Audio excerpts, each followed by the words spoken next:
Hey, it's me, MLB. Here is the Top Delinquent, Chapter 15, and this one is titled, I'd Totally Top Him. Why does he keep looking at me? You thought, heart rate increasing as you desperately tried to focus on looking out the window. Okay, class, the teacher called as she entered the room. Find your seats, please. We're about to start. You looked at the teacher as she spoke, and then saw DF quickly sit down in the next seat beside yours before the teacher continued. We'll be having a resit of the test from last week on Friday this week, so all those who didn't pass last time must attend and pass this time unless you want to stay and do weekend classes. You glanced across at DF, who gave you a sly, confident look before looking back at the teacher. Yeah, she'll nail it. Then we can go and see the band, you thought proudly.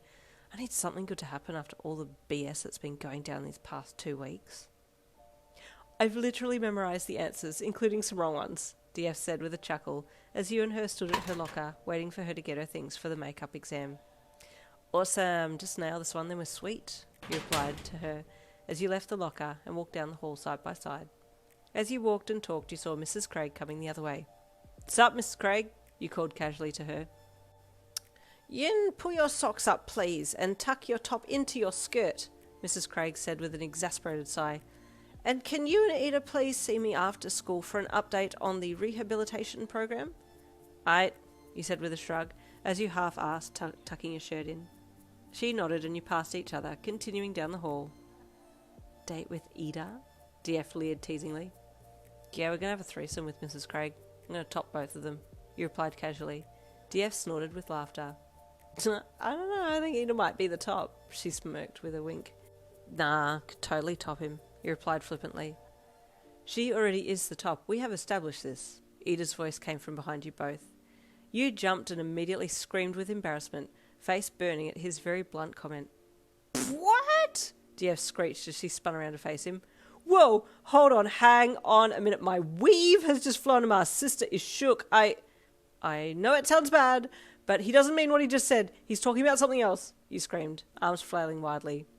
"Yin is the top," Iida said again, a bewildered look gracing his face as he looked from DF to you and back again. "And please refrain from using such vulgar language in school grounds."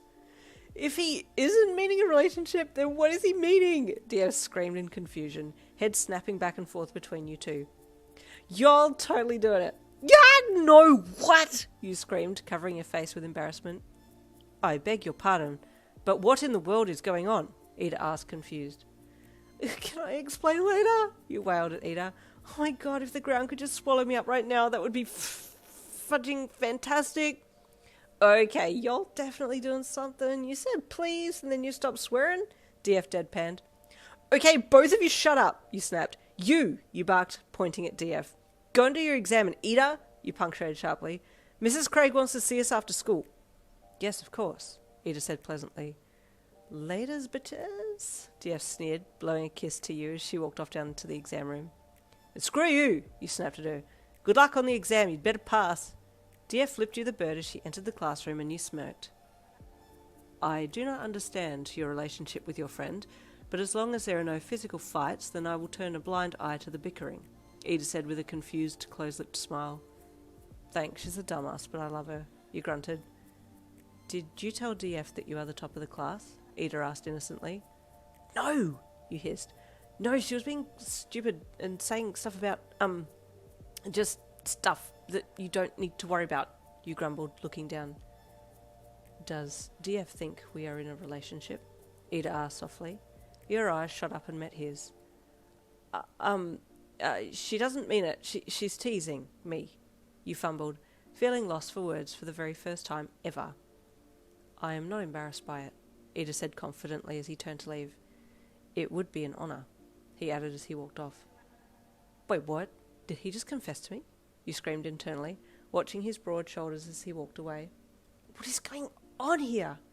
You turned away and quickly ran to the other end of the hall, heading outside to the grassed area outside to have some time before meeting DF after her exam and seeing the principal. What if Iida actually did ask me out? You thought as you lay down on the grass and stared up at the sky. What would I say? As you lay there thinking, you closed your eyes, enjoying the sun as your mind wandered. Suddenly someone kicked your foot and you jumped. "The heck?"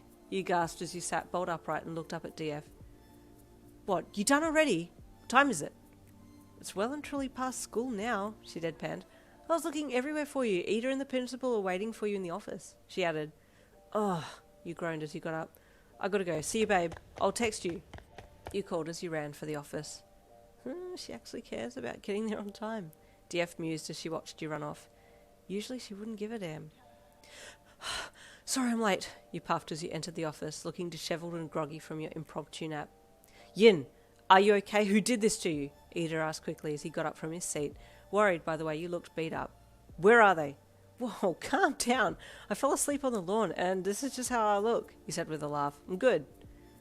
Please take a seat, Yin, the principal asked. You nodded and walked in, sitting down next to Iida, who quickly adjusted your chair and helped you sit, even though you were swatting his hand away to stop him from helping you.